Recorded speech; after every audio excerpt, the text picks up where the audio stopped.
Welcome to English Focus Room. Noah, quick, payday, 5 minutes. What do you do? Check my balance. Feel rich for exactly 90 seconds. Then remember I have bills. Relatable. Okay, what about me? You open a shopping app, 3 travel sites, and somehow end up looking at apartments you can't afford. Why do you know me so well? Welcome back to English Focus Room, where we expose each other and learn English at the same time. I'm Sofia. I'm Noah, and today's episode is basically therapy. We're talking about the struggle everyone has, saving versus spending, the guilt, the joy, the I deserve this moments. The I deserve this moments are my entire personality. I know. Okay, let's go. This is going to be interesting. Okay, so here's something to think about. The average person makes over 35,000 decisions a day, and a surprising number of those are about money. From big purchases to tiny, almost invisible ones, it's like our brains are constantly negotiating with our wallets. That's such a wild number, and honestly, it makes sense. Even something as small as deciding whether to grab a coffee or pack lunch is a money decision. It's like we're always in this low-key financial debate with ourselves. Exactly. And that's why today's topic, whether to save money or enjoy life now, is so fascinating. It's not just about budgeting or spreadsheets. It's about how we balance our future goals with our present happiness and how those tiny, everyday decisions add up to shape our lives. Right? And what I love about this conversation is that it's so universal. Whether you're someone who saves every penny or someone who loves to splurge, this is a question that hits home for everyone. So, where do we even start? Well, let's start with payday. That magical moment when the money hits your account and suddenly you're faced with a million possibilities. Do you save it? Do you treat yourself? Or do you do a little bit of both? And let's be honest, for a lot of people, that's when the internal tug-of-war begins.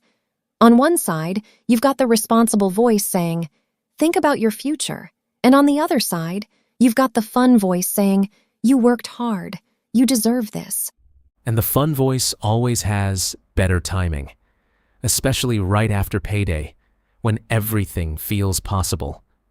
For about 10 minutes, you're convinced you can save, spend, and somehow still have enough for that dream vacation.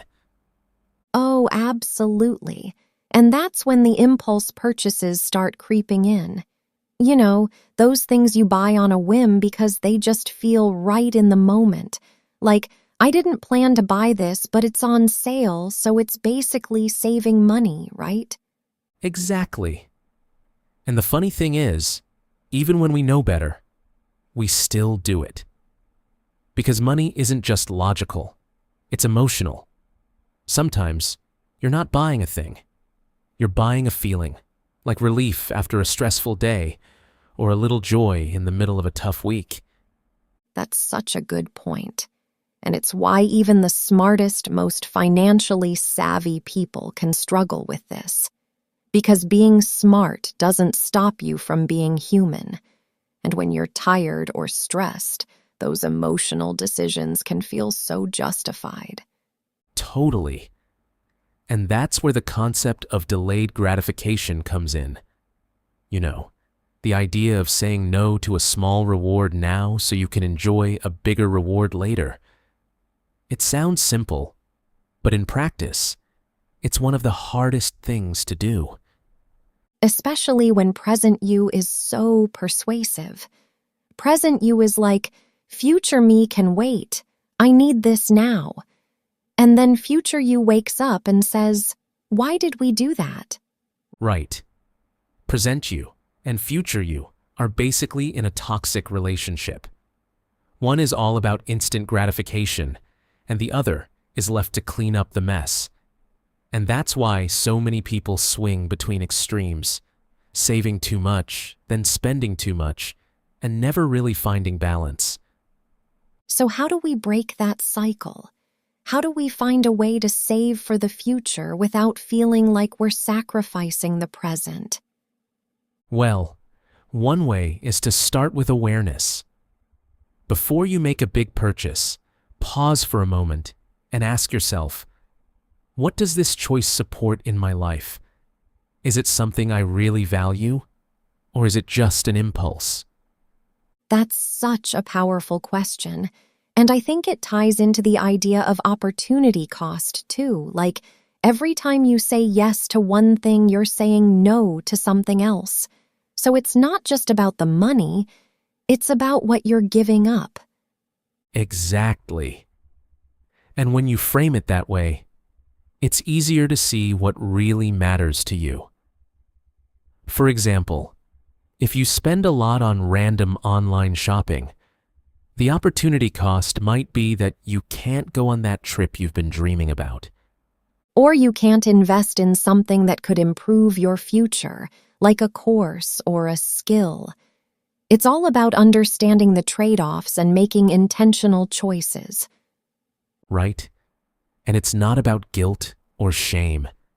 It's about finding a balance that works for your life. Because the goal isn't to save every penny or spend every dollar. It's to build a life that feels both stable and fulfilling. And I think that's where discretionary spending comes in. You know, the money you spend on non-essential things like hobbies, entertainment, or travel. It's like your personal fun zone, but it still needs boundaries. Totally. And the key is to spend on things that truly add value to your life. Like, maybe you splurge on a nice dinner for a special occasion, or invest in a trip that creates lasting memories. Those are the kinds of purchases that feel meaningful, not just fleeting. And I think it's important to remember that not all spending is equal.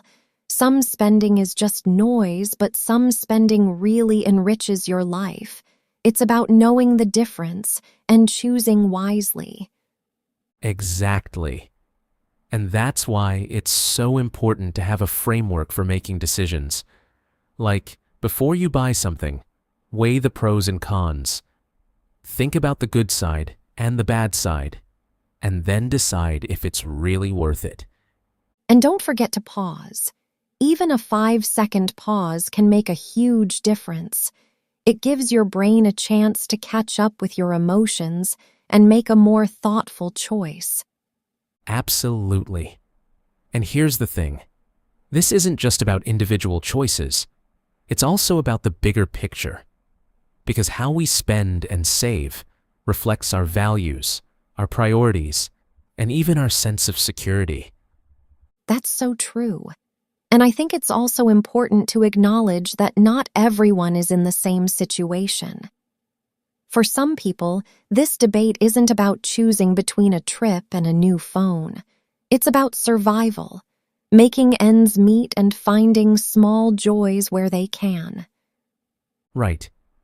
And in those situations, even small steps matter. A little saving, a little joy. It all adds up. And it's not about comparing yourself to others. It's about finding what works for your reality. Exactly. And I think that's the beauty of this whole conversation. It's not about one-size-fits-all answers. It's about understanding your own values, your own patterns, and your own priorities. Well said.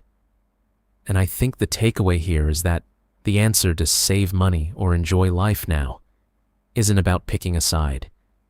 It's about learning how to do both in a way that supports your future without sacrificing your present. And that's a message everyone can take something from, no matter where they are in their financial journey.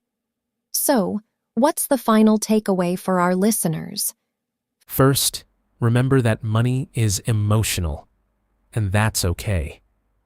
The goal isn't to eliminate those emotions, it's to understand them and make choices that align with your values. Second, balance is key.